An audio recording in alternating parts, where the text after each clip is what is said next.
Dajmo še enkrat, še en krog, ker nismo še vsi tukaj. Za svobodo! Za svobodo! Za pravico! Za pravico! Za resnico! Za resnico! Lustracija! Lustracija! Lustracija! Lustracija! Lustracija!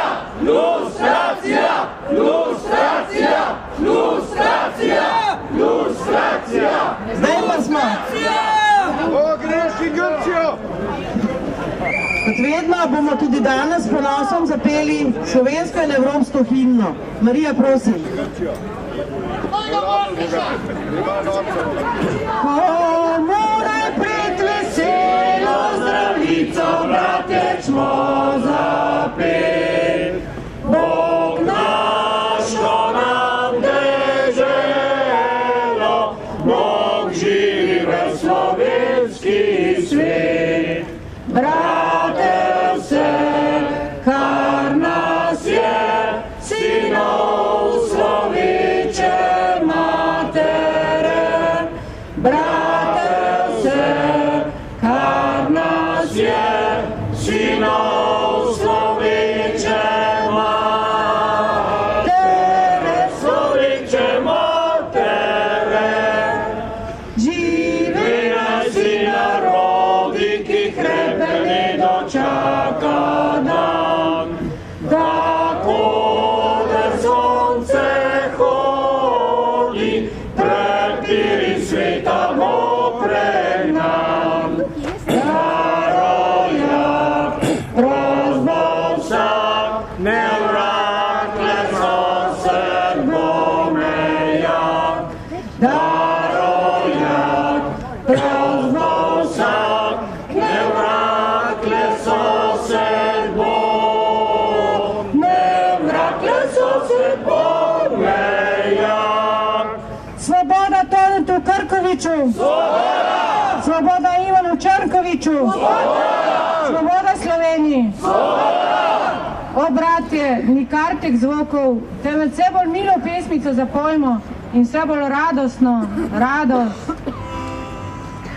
Radost od Boga nam dana, Cerkva ti edinstva. Tempelj, kjer si nam prižgana, stopamo božanstvena. Združi v čar nam tvoj bogatje, kar razbil je kruti čas. Vsi ljudje so bratje, če jim ti zvegliš obraz. Komur je naključje dano, da ima prijatelja. Kdor dobil je ženko zalo, naj veselju duška da. Srečen, kdor ima na zemlji eno samo dušico. Kdor pa sam krviš ne jemlji, naše sreče nam za zlom. Svoboda Evropi! Svoboda! Svoboda Sloveniji! Svoboda! Svoboda Sloveniji! Svoboda! Svoboda Sloveniji! A vidiš, vsi smo na tvoje Svoboda Grčiji! Več besed o današnjem shodu nam bo kot ponovadi povedal Aleš. Jaz pa bi besedo zdaj predala kar predragemu Žanu Mahniču.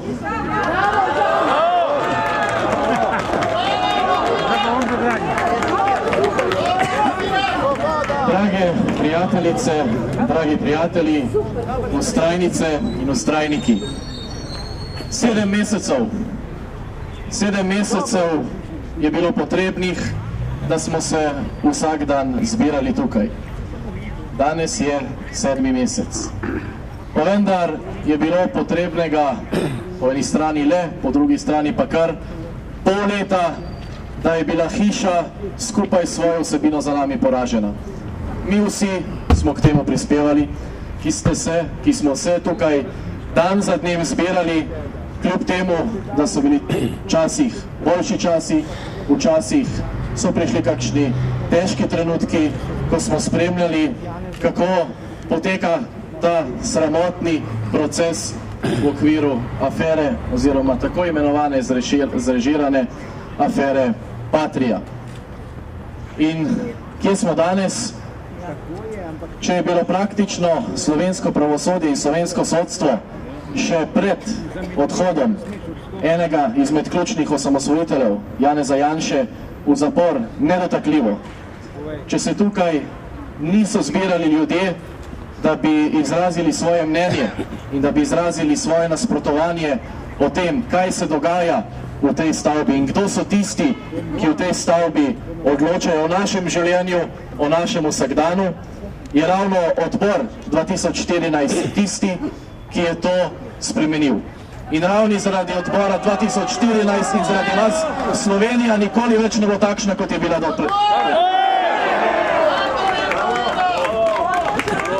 In na tem mestu zahvala vsem, ki ste toliko časa vztrajali in kljub težkim trenutkom verjeli, da bo resnica enkrat prišla na dan in da le obstaja neka sodna inštanca, ki bo Janeza Janša spustila iz zapora in ki bo odločila tako, kot je prav. Potem v teh 6 mesecih smo morali prenašati številne žalitve, številne laži, predvsem na račun organizatorjev, na račun tistih, ki so ta odbor vse skozi zelo uspešno, to je treba povedati, zelo uspešno vodili. In danes je zadeva drugačna. Zbiramo se pred sodiščem, izražamo svoje mnenje in nihče ne reče, da je to prepovedano. Imamo 3 veje oblasti, spodkopava se praktično dnevno, izvršno, spodkopava se praktično vsak dan, tudi zakonodajno, a zoper sodno, pa ne govorimo o podkopavanju, ampak samo o tem, da lahko odkrito povemo, kaj si mislimo o delu sodnic in sodnikov. In ko smo začeli brati sodbe, ko so se začeli brati imena sodnic in sodnikov, ki so eklatantno kršili človekove pravice in katerih seznam je zelo dolg, so se gnili temelji teh hiše tukaj za mano začeli tresti. In zahvaljujoč vam smo jih dobro pretresli. Lustracija! Lustracija!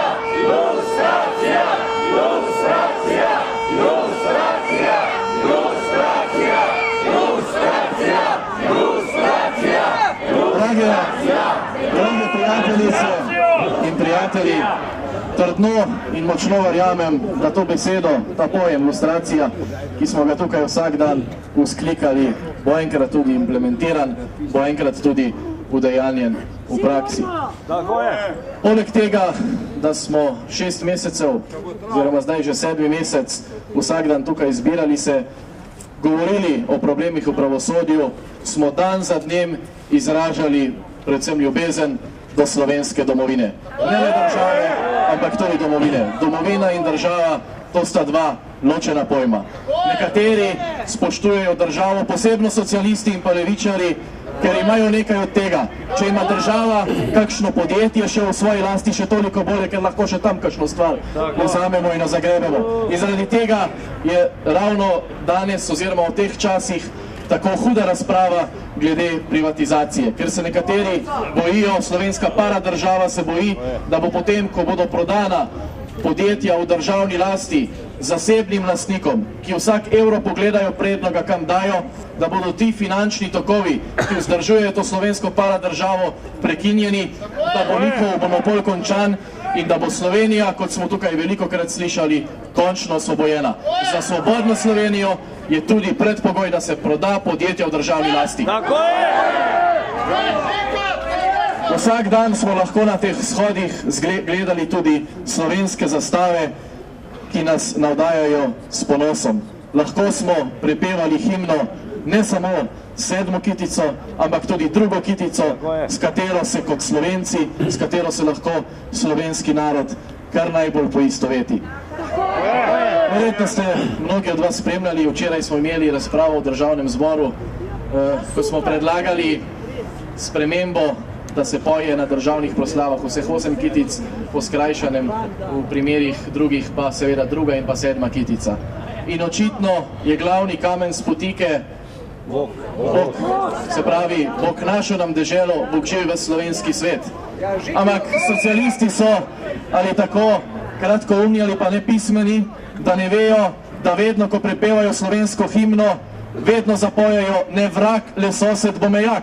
To se pravi, zapojajo ravno tako neko mistično dejanje, neko mistično osebo, vrag, to se pravi hudič, kar je ravno nasproti od Boga.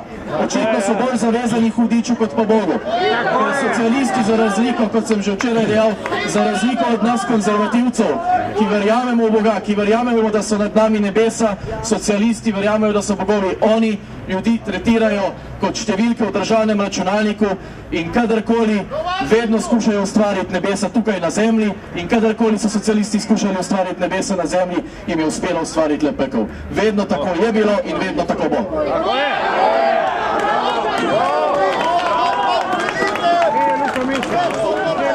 Prej, ko bodo Slovenke in Slovenci to spoznali, prej bo zasijala svoboda tudi v Sloveniji. Menim pa, da je tudi zahvaljujoč vam in odboru ta dan čedalje bližje. Takrat pa, dokler ne odstopi Branko Masleša, ki niti enkrat ni upal priti pred odbor, ki niti enkrat ni upal stopiti pred slovenski narod, ki se ga očitno boji, ki ga je sovražil skozi celotno svoje življenje, ko je deloval proti slovenskemu narodu, niti enkrat nas ni prišel pogledati. Skrit je za varnimi zidovi Vrhovnega sodišča. Ampak tudi njemu se bo iztekel mandat, tudi Fišerju se bo iztekel mandat, takrat bo čas za nove ljudi, ki niso obremenjeni s preteklostjo in ki sodijo pošteno in pravično. Do takrat pa, dragi prijateljice in prijatelji, svoboda Tonetu, svoboda Ivanu in pa svoboda Sloveniji.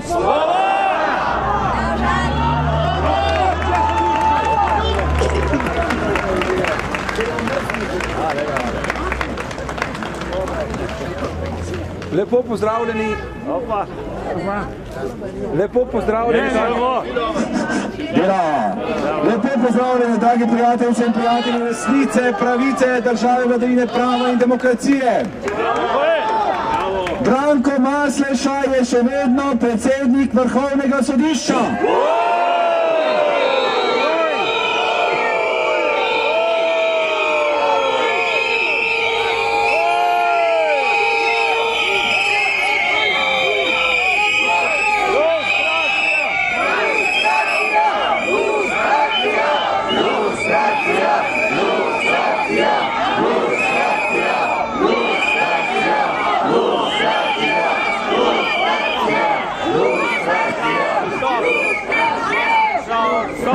Tako kot smo povedali že ničkolikokrat, lustracija pomeni, da sodnice in sodniki, tožilke in tožilci, ki so sistematično kratili temelje človekove pravice, tega dela ne morejo več opravljati. Zvonko Fišer je še vedno generalni državni tožilec.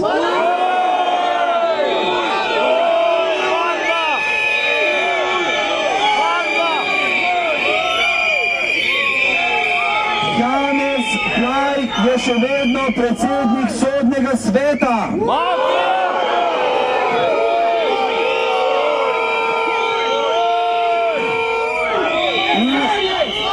V Sloveniji pa se že 3 dni slavi stranka v Grčiji, ki pravi, da nam ne bo vrnila denarja, ki smo jim ga posodili.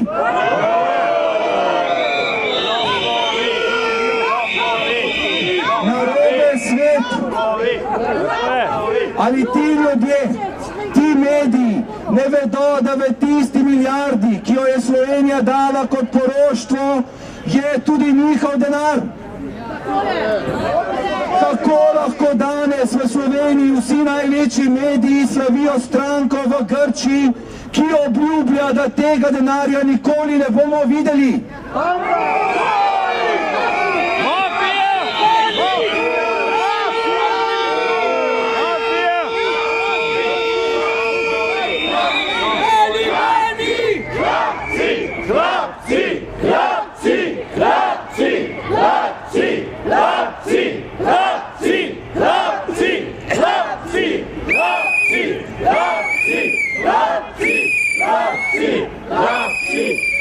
Cela Evropska unija se je zgražala nad Slovaško, ki je rekla, da Grčiji ne da niti centa.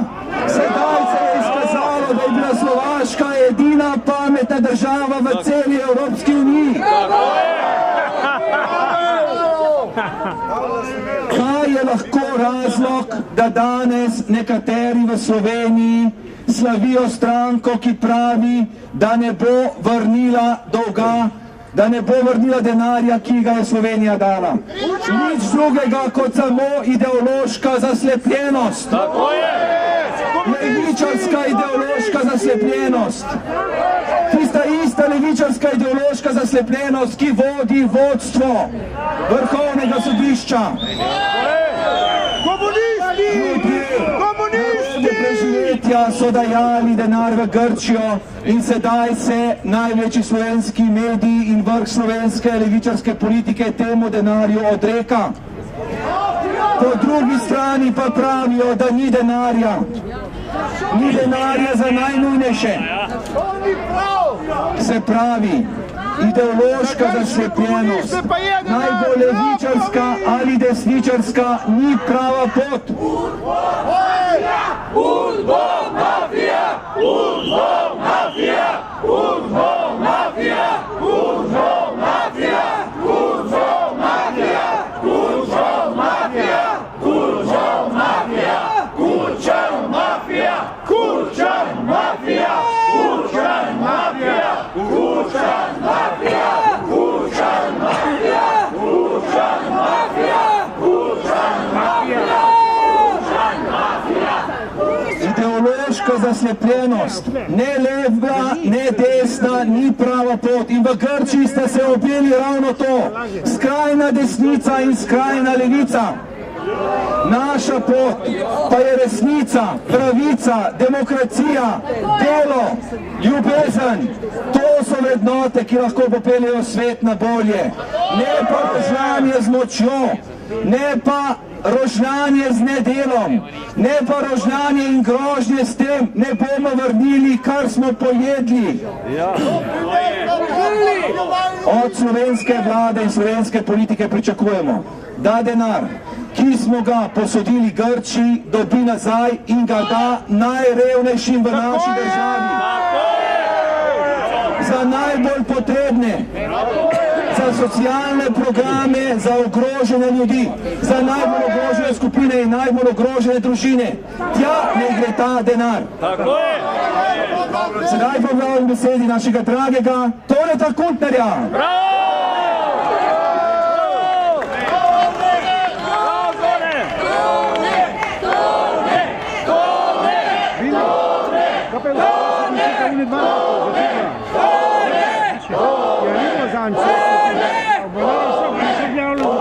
Dragi prijatelji, dragi vztrajniki in vztrajnice, tukaj med nami je bil zelo pogosto, tiho, skromno pesnik, ki se kot pesnik tukaj ni oglašal, ampak se je dvakrat, mogoče celo trikrat, oglasil tu z govorom. To je dr. Brane Senegačnik. Brane Senegačnik je odličen pesnik in piše odlične epigrame. Rekel sem mu, da bom prebral njegovih nekaj epigramov tukaj. Pa je rekel, to so zastareli, to so malo stari epigrami, nekako bi rekel presnivi.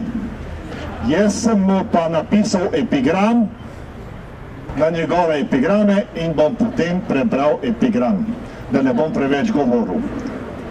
Res so že nekoliko presnivi, a zmeraj še prekleto živi. To so njegovi epigrami. Zdaj pa kontinuiteta SD-ja. Leninovemu izročilu zvesti, vselej delamo po svoji vesti. Torej ni težav z identiteto, kar pomaga nam na oblast je sveto. Slovenska Antigona, spomenka. Kdaj sovraštvo najbolj triumfira? Ko Antigona o spravi meditira. Slovenska pomlad 2009. Glej čudo, vijolica bela v Ljubljani je spet zacvetela in zopet deželica mala po smrti je vsa zadišala. Predsednikov sen, Türkov seveda. Dežela mojih sanj, Slovenija, Türkmenistan. Ertlova vest. Jaz živim po svoji vesti, če Slovenijo držim v pesti. Našo pot zmeraj na mestu, zmeraj naprej stopamo v senci rdečih idej. Krči demokracije. Vsakič zgrabi v želodcu krč, ko izpove ljubezen je potrč. Svobodna Slovenija 2008. Veselje se širi na sve strane, razlega se iz bele Ljubljane. Utelešenje drugačnosti. Mladina je zares drugačna, več ga ona je, bolj ga je lačna. Kultura in prosveta. Naše maščevanje bo prosveta in kultura. Uspelo je, obema je odbila zadnja ura. Dodal bom k tem epigramom nekaj protestnih besed, ki mi ležijo na duši od sinoči, ko sem gledal parlament. Žan Mahnič je sedel zadaj in on bo potrdil, da je to res, kar sem videl. Javno protestiram, zgrožen nad včerajšnjim dogodkom v slovenskem parlamentu, ko se je v poslanski vlogi pojavila oseba s simbolom prejšnje totalitarne države.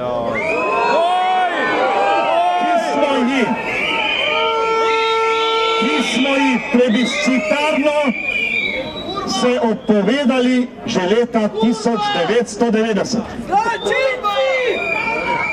Nekako še razumem, a tudi ne toleriram, če se to zgodi med neukimi in renegatskimi protestniki čez cestniki. Zavrženo in nesprejemljivo pa je, če se to zgodi v najvišji instituciji države. In tega predsednik parlamenta takoj in javno ne obsodi. Protestiram. Ne obsojam deklariranja levičarstva. Človek je cel in zdrav, če ima levo in desno roko. Družba prav tako. Obsojam in zavračam pa jugonostalgijo in renegatstvo. Taka dejanja bi lahko označili, če se izrazi malo cinično, kot bolezen, imenovano nekrofilija. Če se z mano strinjate, predlagam minuto molka.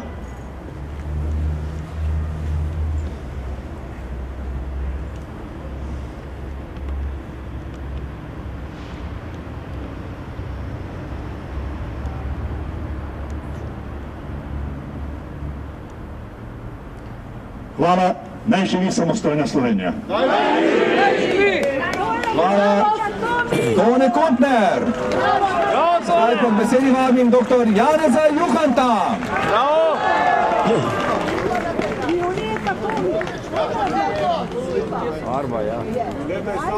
Spoštovane, spoštovani. Civilna pobuda Resnica in sočutje je prejšnji teden odprla razstavo o celicah enega izmed številnih zaporov bivšega režima na Betovnovi v Ljubljani, opuščenega v 80-ih letih prejšnjega stoletja. Ljubljančan, ki je prišel na razstavo, je pripovedoval, kako je iz kleti drugega zapora v križišču na Resljevi večkrat slišal krike mučenih zapornikov, ki še vedno odmevajo v njegovem srcu, da se pogosto vrača k usodi zaprtih nesrečnikov. Podobno kot Celice na Betovnovi, tudi drugi kraji trpljenja in mučenja še vedno niso urejeni kot kraji spomina in opomina. Ob tej razstavi in pobudi se kot o neurejenih grobiščih javno malo ali celo nič ne govori. Mediji, tudi tako imenovani nacionalni, se teh tem žal izogibajo. Na odmevih RTV Slovenija, prej je bil izrečen en protest, mene je tudi zelo razžalostilo, so včeraj omenjali taborišča Armencev v Turčiji preko Auschwitza do Bošnjakov, o povojnih v Sloveniji niti besede. Kakor da bi bili Slovenci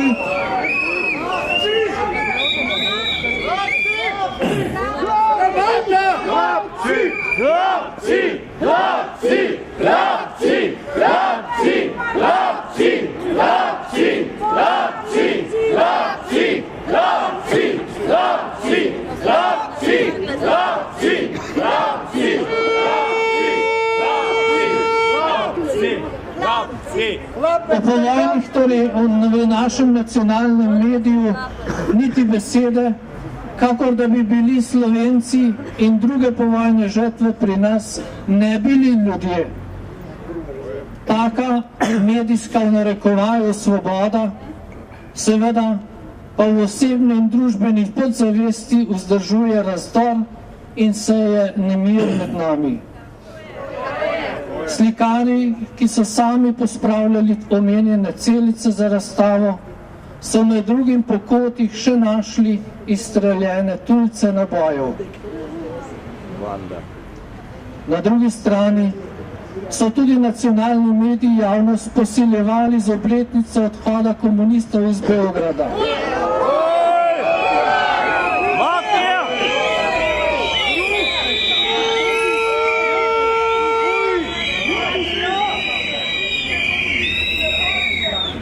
Spoštovani, ali se vam zdi človeško poveličevati ljudi, ki so do osamosvojitve organizirano sodelovali pri zatiranju, nadziranju in zapiranju žrtev in zlorabljali sodstvo in še zdaj sodelujo pri usužnjevanju slovenskih državljanov?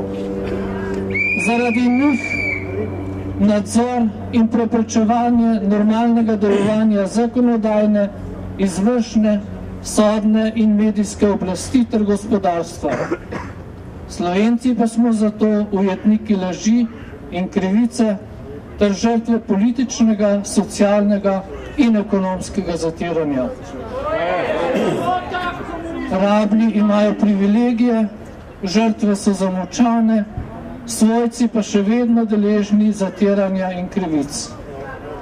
Poveličuje se socialistične odnose, ki jih itak nikoli in tudi zdaj ni, saj gre v resnici za premišljeno strategijo za zagotavljanje privilegijev bivše elite in njenih naslednikov, kakor je že pred 50 leti zatrdil takratni republiški sekretar za pravosodje.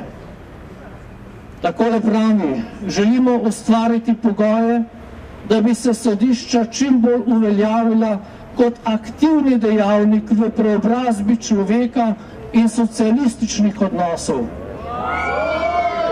In nadaljuje: za urejanje tega problema so zainteresirane razen pravosodja tudi družbeno-politične skupnosti, ki volijo in razrešujejo sodnike ter sodišča tudi financirajo. Konec navedka. Te naveze še danes skrbijo za to, da pravosodje deluje po meri privilegiranih družbeno-političnih skupnosti. Zato posamezniki in stranke vzdržujejo nedelovanje sodstva, onemogočajo privatizacijo in preprečujejo prizadevanja za rehabilitacijo žrtev. Tako Forum 21 prireja posvet o človekovih pravicah.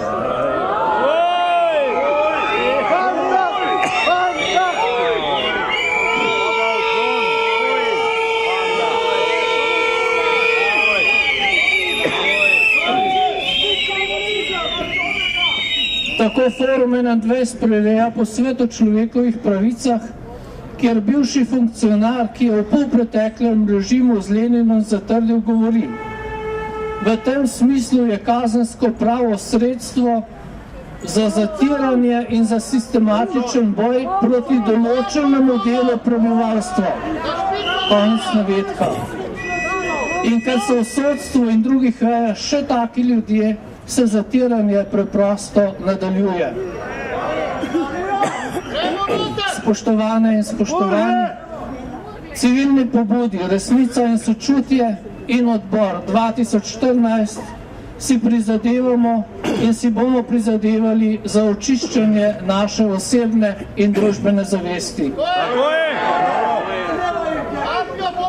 Zato Slovenke in Slovenci, državljanke in državljani te države, pozivamo vas k iskanju in spoštovanju resnice. To je posebej naloga odgovornih v javnem življenju, v politiki, sodstvu in tudi v medijih. Le spoštovanje resnice in pravice, tudi do dobrega imena vsakega izmed nas, posebej pa zamočanih žrtev bivše preteklosti, bo oblikovalo kulturo sočutja ter vsem zatiranim vrnilo potrebno dostojanstvo. Končno pa je to pot, da pomorjeni dobijo ime, dostojen grob in večni mir. Ureditev naših odnosov z vsemi, spoštovanje lastniških razmerij ter odprto gospodarsko in ostalo družbeno poslovanje pa sta sestavni del družbenega očiščenja in normalnega življenja. Že srednjeveški misleci so zapisali, da gorje narodu, kjer je vladajoča elita, ki mora deliti pravico, se pokvarila. Kdo nam bo torej sicer še lahko delil pravičnost? Zbiramo se zato, da jim bomo pomagali, da jo bomo delili vsi skupaj, še posebej odgovorni. Hvala lepa. Hvala lepa, dr. Janez Juhant. Janez Juhant je eden najbolj uglednih etikov v srednjeevropskem prostoru, zato so njegove besede tehtne še toliko bolj na mestu in imajo še toliko večjo težo. Zdaj bo vami besedi Dejana Škvarča. Bravo, Dejan!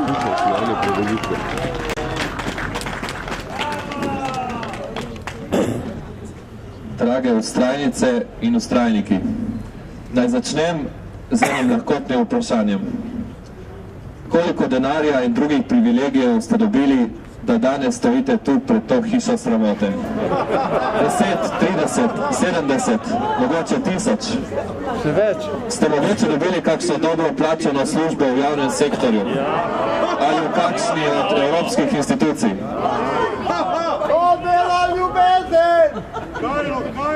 Absurdi, ki se zdijo, da imajo v Sloveniji svoj domači naslov, ustvarja organizirana človeška hudobija, zvijačnost in manipulacija, ki tudi preko javnega mnenja ohranja svoj obstoj. Javno mnenje, krasna beseda, pozlačena na zunaj, a razpadajoča od znotraj, v kateri nobeden ne problematizira nobenih privilegijev centrov moči v Sloveniji. Tukaj bi rad dal poudarek na tisti občutek, ki ga lahko vsi zaznamo. Če ne poznamo dobro dogajanj v bankah, sodstvu, gospodarstvu, šolstvu, poglejmo medije, ki so lakmusov papir dogajanj v prej omenjenih institucijah, torej odprimo televizijo in časopise. Predvsem tiste, ki dosežejo 70 in več procentov ljudi. Kdo koga povzdiguje in koga se demonizira, katere teme se stalno odpira in še več, o katerih temah se malo ali nič ne govori. Čisti tabu. Javno mnenje kot umetni sistem brez stika z resničnostjo. To so hude obtožbe. A zakaj je o enem človeku 40 000 negativnih zapisov, o drugem pa 20 000 pozitivnih zapisov v obdobju 25 let? Zakaj taka očitna neuravnoteženost? Strah!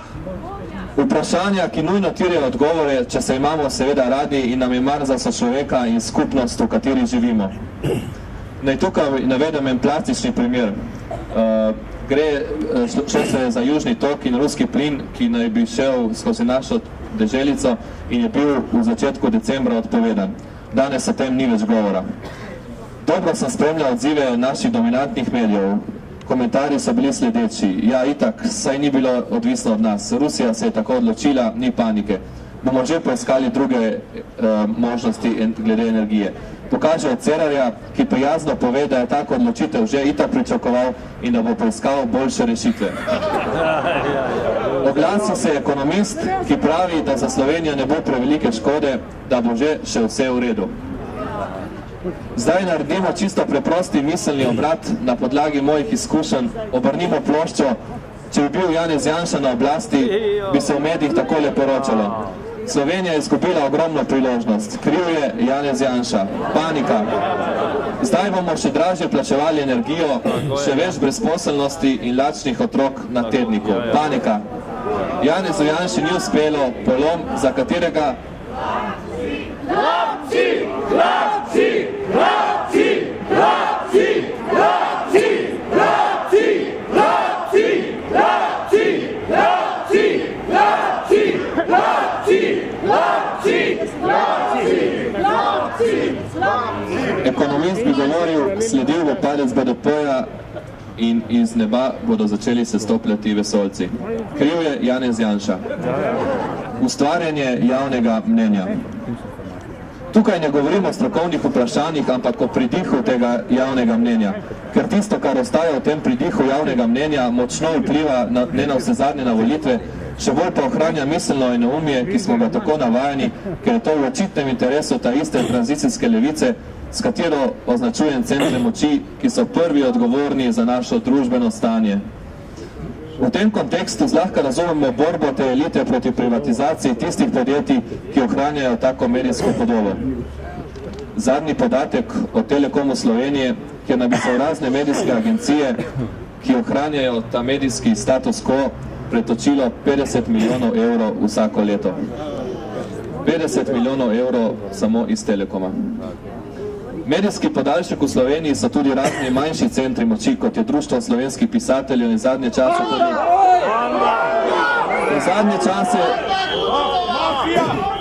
tudi njihov novi predsednik Ivo Svetina. Zanimivost.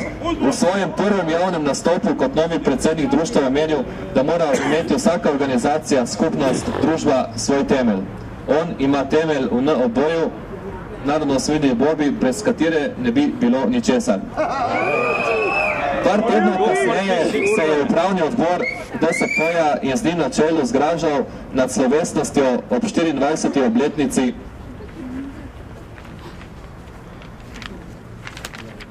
prvega postroja teritorialne obrambe v Kočevski reki, kjer sem simbolno ponazoritvijo v uniformi tudi sam sodeloval in so rekli, češ, da ponarejamo zgodovinska dejstva. A zgodovinsko dejstvo je tudi pogovor med takratnim šturskim župnikom Gregorcem in mladim filozofom Milanom Komarjem, ki sta ga imela na Ajdovskem mostu nad reko Hubelj nekje ob začetku domobranstva. Gregorc, ki je med vojno osebno rešil mnogo življenj, je Komarju rekel, da ko je prvič išel v partizanstvu, se mu je že samo ime uprlo. Tako neslovensko, internacionalno, mehanično je zvenelo. Danes je jasno, kam je peljal ta NOB in vsa revolucija, v kateri Svetina vidi svoj temelj vsega. Najbolj očitni znaki katastrofe, na katere se osredotočajo študije in ukrepi naše državljanske vojne, so množična grobišča in razdejano okolje. Imamo znanih več kot 600 prikritih grobišč. Vendar je okrog tega fizičnega uničenja nevidno področje, kjer je škoda nedvomno večja. Zadeva več ljudi in je popravilo dolgotrajnejše. To je tako imenovana duševna in umska poškodovanost. Totalitarna poškodovanost. To nevidno področje te poškodovanosti čutimo tukaj prisotni, jo čutimo v osebnem življenju. Mnogi od vas osebno poznam in te mesece sem občutil tudi v konkretnosti življenja. Naj navedem primer moje znanke, ki jo osebno dobro poznam in ki me je vprašala, zakaj hodim protestirati pred sodišče. Vesel sem bil njenega vprašanja in direktnosti, saj spoštujem ljudi, ki mi zadeve povedo iz oči v oči. Ne maram spreneveden. Povej, dragi človek, kaj misliš in se bomo pogovorili. Tako znanko pada v pogovor in čuti se njen prikriti gnev in neko nevidno težo v njenih besedah in govoru. Dobro, mislim jo, saj jo spoštujem, da odkrito pove, kaj si misli, kar mnogim ne uspe, a vendar nekaj čudnega prizvoka v njenih besedah, tiste nesproščenosti, ki mi je tuja in ki očitno bremeni to znanko. A kot vsaka stvar v življenju ima vse svoje vzroke in posledice, ki jih ne smemo mešati. Nekaj tednov kasneje mi vztrajnica, ki je tudi danes tukaj prisotna in jo lepo pozdravljam, srčna vztrajnica, prinese Leljakovo knjigo Speča Udba.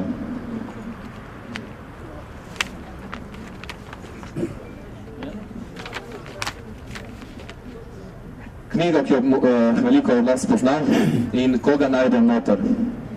Najdem ime in priimek, boste ugibali. Ni treba. V knjigi sem našel moža te svoje znanke, ki je bil v 80-ih letih sodelavec Udbe oziroma službe državne varnosti, natančneje leta 1987. Nasmehnil sem se temu in človek se vpraša, koliko je prepletena mreža bivših sodelavcev Udbe in kam so pravzaprav šli ti ljudje po razpadu njihovega sistema. Mimikrija oziroma prilagajanje novim razmeram je moralo biti burno, če verjamemo podatkom, da vseh teh znanih udbaških imen le 5 do 10%. Nedavno sem obiskal Prago in njeno najstarejšo Karlovo univerzo iz 14. stoletja, katere članice je tudi pravna fakulteta. Izveš, kako so Čehi izvedli ilustracijo kot preverjanje državnih uradnikov, sodnikov in drugih javnih oseb, še posebej politikov na osnovi tajnih arhivov, ki opisujejo njihovo sodelovanje s totalitarnim režimom. Tako, da se vsem tem, ki so se okoriščali s temi povezavami, odzame vse javne funkcije in pravico do nastopa v javnosti. Gre za način, s katerim se take ljudi označi za neverodostojne za javno delo. Lustracija! Lustracija! Lustracija! Lustracija! Lustracija! Lustracija! Lustracija! Lustracija! Lustracija! Lustracija! Zdaj pa pogledamo v Slovenijo leta 2015, januar 2015. Bivši udbovci preganjajo raziskovalce udbaških zločinov, sodniki jim držijo luč in pravijo, da jih resnica, na primer Stepanu Crnogorcu, ne zanima, ampak samo to, kdo je nekoga razžalil. Ko poslanci pred in v parlamentu vihrajo z zločinsko rdečo zvezdo.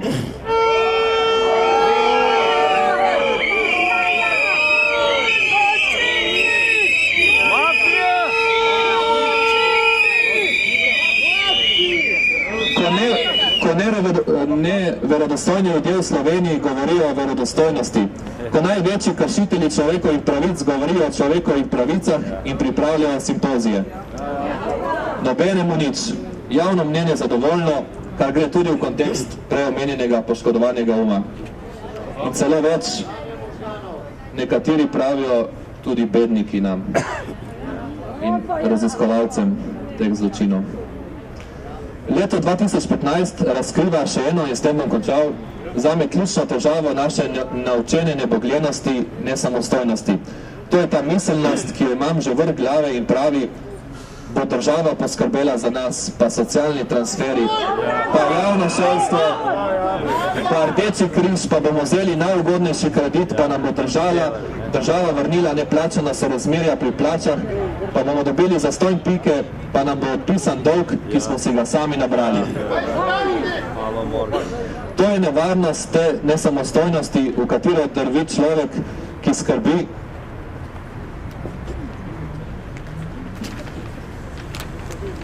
skrbi zgor za lastno profitanstvo, obrnjen vase in brezbrižen za skupna vprašanja. Začeti stati na lastnih nogah, stati in obstati, naučiti sebe in druge najprej ribe loviti. Vse darove in talente imamo v sebi, ne pa da se samo pričakuje, da bomo od nekje nekaj dobili, kakorkoli na lahko do nečesa prišli. To je meni čudna miselnost. To je tipično hegelijansko-marksistično-socialistična miselnost, ki jemlje duha pod pretvezo socialne in zgodovinske pravičnosti. Tipični komunizem, dajmo ljudem miloščino, nikakor pa ne dostojanstva.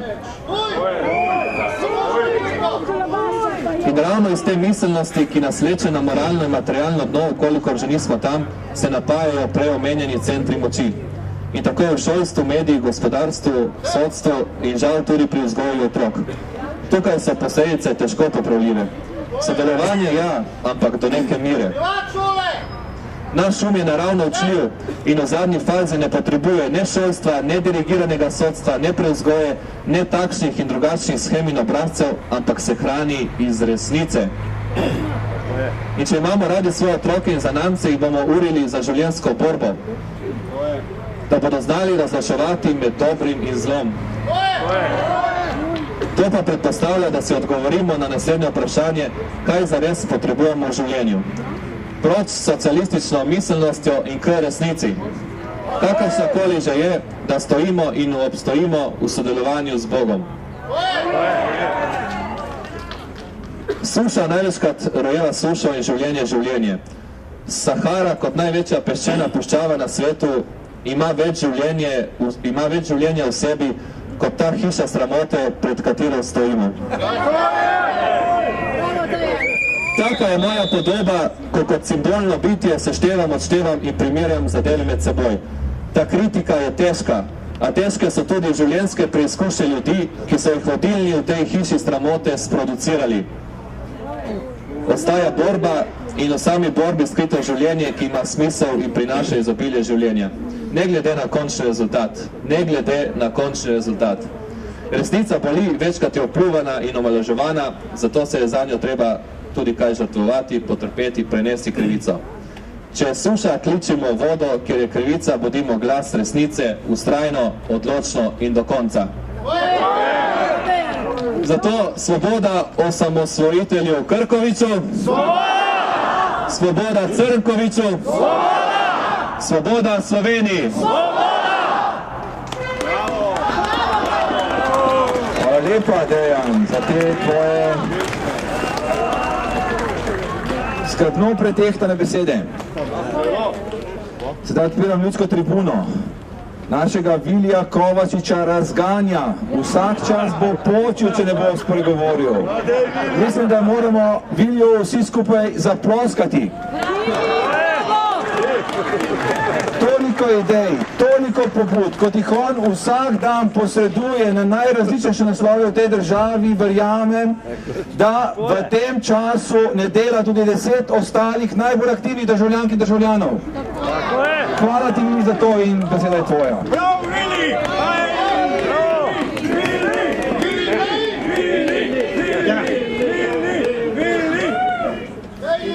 Vejte, zdaj se me pa zmerili.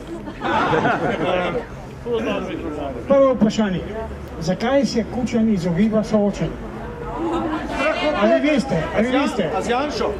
Ja, z Janšo. A veste zakaj? Zato, ker bi mu odpadle noge. Kaj ti so že tako kratke, da jih ni več. Zdaj pa druga stvar. On bo pa kača. Tale zadeva privatizacija. Privatizacija,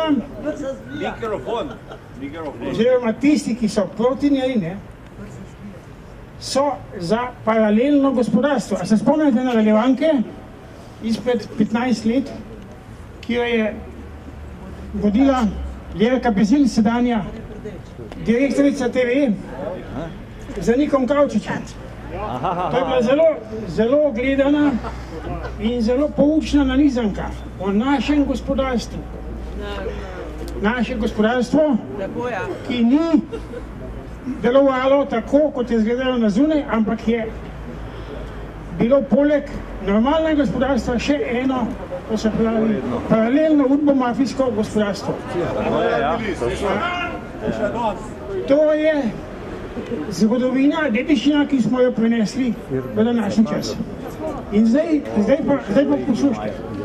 Jaz sem zahteval, da se ta nadaljevanka, katere avtorica je direktorica televizije današnje, ponovi. In kaj sem dobil? Po 4 dneh tuhtanja so mi vendarle odgovorili, da ne morejo tega dati, kajti imajo vse zasedene termine in to bi lahko predvajali šele avgusta meseca. Katastrofa. Ja, to je tudi vprašanje nekega leta. Ampak nič ne pomaga, jaz sem povedal, da zdaj je najbolj pravi kontekst za tako zadevo, za tako oddajo. Če ga ni ga še bilo, zdaj pa je in nujno je, da se to predvaja. Potem sem pa pisal nazaj. Dajte mi saj link na to oddajo. Jaz ne zahtevam, da je oddaja po noči ali pa po dnevi, pa ne vem koliko ponovitev. Rekla je celo, da so že 5 ponovitev imeli. To pa jaz zelo težko pritrdim. Verjetno se izgovarja. Potem sem pa rekel, dajte mi samo link na oddajo iz arhiva. Na to ni odgovora. Veste, kajti verjetno je ta oddaja v bunkerju. V bunkerju pri direktorici Ljerki Bizilj. Zdaj ne ostane drugega, kot da zahtevamo dostop do te oddaje preko informacijske pooblaščenke.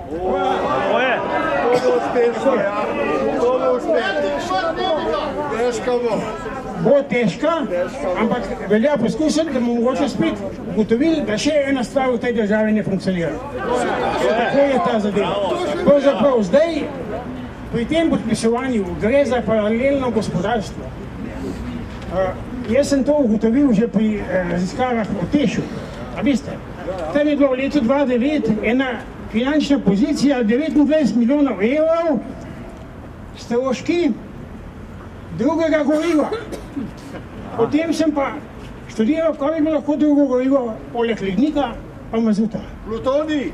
To je bila postavka, ki je v bistvu pipica za napajanje vseh sesalcev, ki so priklopljeni na to. Tudi Foruma 21. Ker sem jaz osebno enkrat slišal, kdaj boste nakazali denar, ki je njihova tajnica vprašala direktorja holdinga, tedanjega Boruta Meha. Tako te zadeve funkcionirajo v praksi in zato je treba s prakso delati, zato da bomo prakso spremenili. Toliko za enkrat. Drugač pa odziv na to, zakaj Milan Kučan noče soočenja, je bil zelo velik in se zahvaljujem bralcem, pa pošiljate naprej, ker to vendarle pride tudi do foruma, čeprav se oni zavijajo v molk. Vedno to je njihova taktika. Hvala lepa za enkrat. Lahko noč. Hvala lepa, Vili. Poročilo se teden. Črna kronika slovenskega pravosodja. Spet. Najprej bomo skupaj prebrali 132. člen Ustave Republike Slovenije in sicer njegov drugi odstavek. Če sodnik pri opravljanju sodniške funkcije krši ustavo ali huje krši zakon, lahko Državni zbor na predlog sodnega sveta sodnika razreši.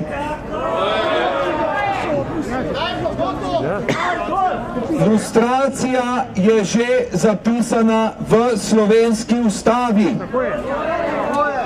Vendar pa zaradi kršenja ustave Sodni svet ni predlagal Državnemu zboru razrešitve še niti enega sodnika.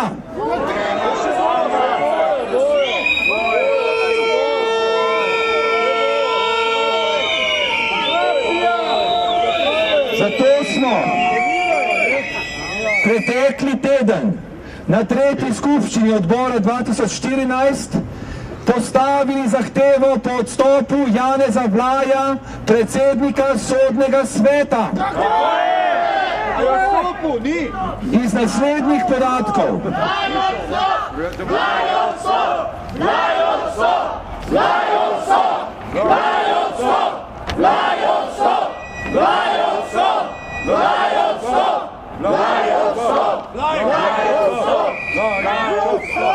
Iz naslednjih podatkov bo morda bolj razumljivo, zakaj sodni svet pod predsednikom Janezom Vlajem še ni predlagal zamenjave nobenega sodnika, ki je kršil ustavo. Dosje Janeza Vlaja. Janez Vlaj, sedanji predsednik sodnega sveta, je sodeloval v senatu Vrhovnega sodišča 13. oktobra 2004. Čakaj, baterije. Da je sklopil. Baterije. Oni so gotovi.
Dela. Hvala Bogu. Se pravi, sedanji predsednik sodnega sveta Janez Vlaj je sodeloval v senatu Vrhovnega sodišča 13. oktobra 2004, kjer so kršili 22. člen Ustave Republike Slovenije.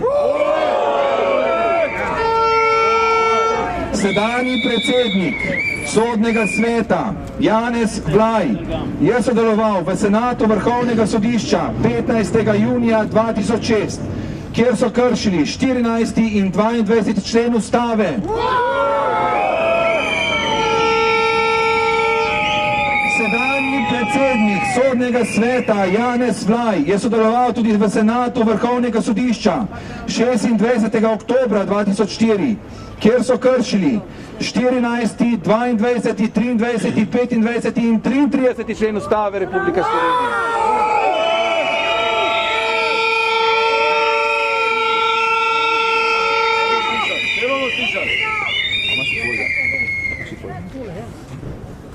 Za ljubezen! Za pšenico! Za resnico! Za Slovenijo!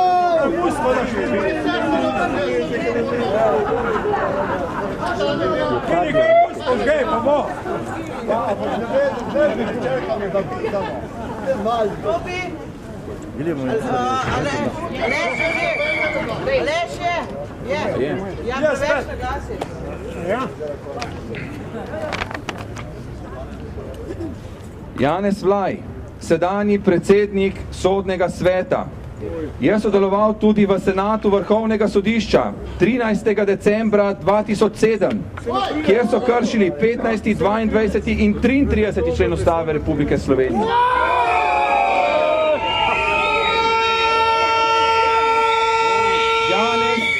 Janez Vlaj je sodeloval tudi v senatu Vrhovnega sodišča 20. marca 2008, kjer so kršili 22. člen Ustave Republike Slovenije.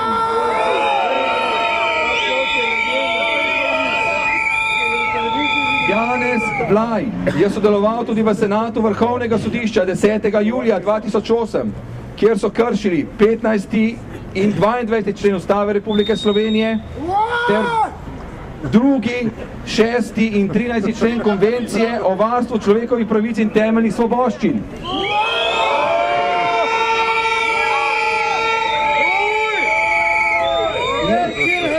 Janez Vlaj je sodeloval tudi v senatu Vrhovnega sodišča 15. januarja 2009, kjer so kršili, tukaj pa pogledajte, je sedaj takole, da ne vidim čisto dobro členov Ustave, zato raje ne bom nobenega povedal, da ne bom govoril, da ne bo delal kakršnekoli krivice, so pa kršili tudi 6. člen Konvencije o varstvu temeljnih človekovih pravic in svoboščin.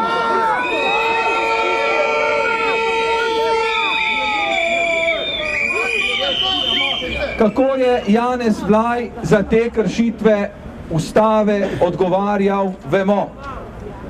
Napredoval je. Sedaj je predsednik Sodnega sveta z pristojnostjo predlaganja vseh sodnic in sodnikov v tej državi.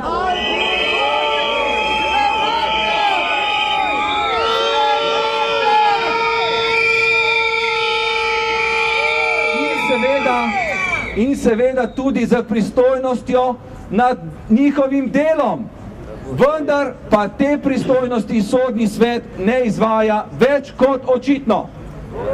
Saj kljub več kot 600 dokazanim kršitvam človekovih pravic oziroma Ustave, ki jih je ugotovilo Ustavno sodišče Republike Slovenije, niso predlagali razrešitve niti enega sodnika oziroma sodnice Državnemu zboru iz razloga kršenja človekovih pravic.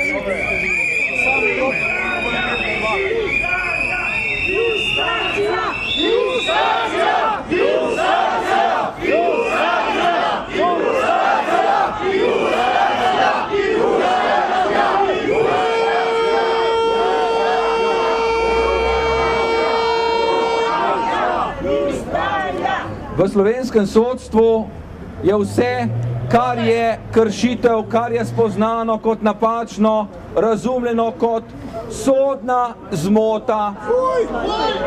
Vsak se lahko zmoti.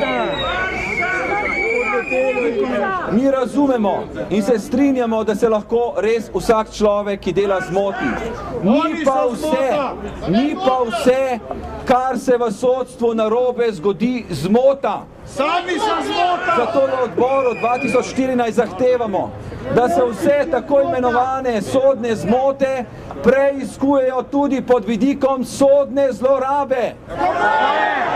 Se pravi, ali ni šlo morda pri domnevni sodni zmoti za namerno, naklepno kršenje zakona in zlorabe sodniške funkcije.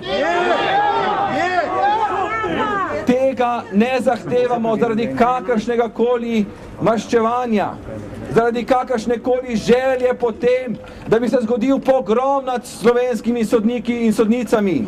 To si želimo zato, da bi jih lahko spoštovali. In to si želimo tudi zato, da ne bi bilo tisoče in tisoče ljudi, ki trpijo pravosodne krivice, ki hodijo iz sodišča na sodišča desetletja, ki hodijo v Bruselj iskat pravico, pa jo dobijo tam, pa jo tukaj spet ne najdejo. To se mora končati. V slovenskem pravosodju mora zavladati pravica nad diktaturo ideološko zaslepljenih, verjamem, da manjšine, sodnic in sodnikov. In zato smo mi tukaj. In zato bomo tukaj, dokler ne bo sprememb. Takoj! Takoj! Takoj! Takoj! Takoj! Takoj! Takoj! Takoj! Takoj! Takoj! Sedaj pa vas, drage prijateljice in prijatelji, vabim, da obrnemo hrbet zlorabam v slovenskem pravosodju na način, da obrnemo hrbet stavbi Vrhovnega sodišča.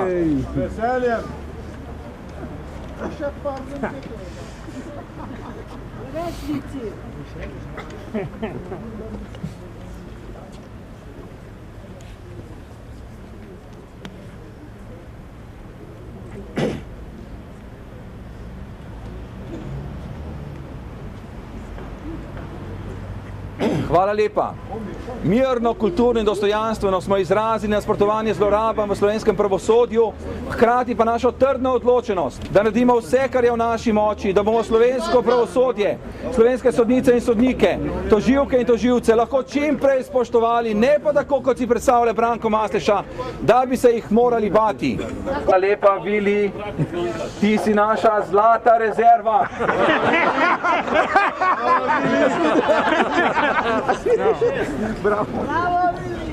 Zdaj pa informacije. Prva informacija. Naslednji shod pred Vrhovnim sodiščem ob znanem času bo naslednjo sredo, 4. februarja ob 17. uri. Potem Roman Leljak obvešča, da je Boris Mužič priznal ugrabitev Stjepana Crnogorca. Na to temo bo jutri, se pravi v četrtek 29. januarja ob 13. uri v prostorih Svetovnega slovenskega kongresa tiskovna konferenca, na kateri bosta Roman Leljak in Igor Omerza predstavila dejstva, ki sledijo iz tega priznanja. Se pravi, kdor ima jutri čas, ob enih vaben na Svetovni slovenski kongres. Drage prijateljice in prijatelji, ne mi zameri, eno željo imam. Se mi zdi, da ko se bo pisala zgodovina o našem delovanju, bo nekaj manjkalo, če vsaj en naš shod ne bo potegal v snegu.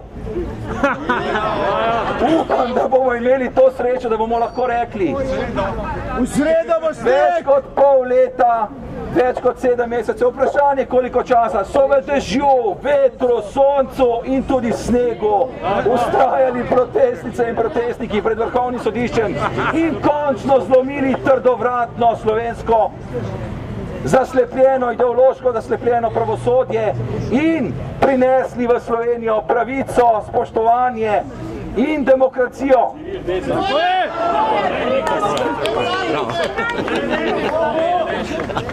Sedaj pa pridružil se mi je dragi Ciril in vemo, kaj to pomeni. Zapojmo domovi, zapojmo ji prav vsi, iz src slovenskih src naj pesem zazveni. Čas je za Slovenijo, domovino ljubljeno, pevce izpod Triglava,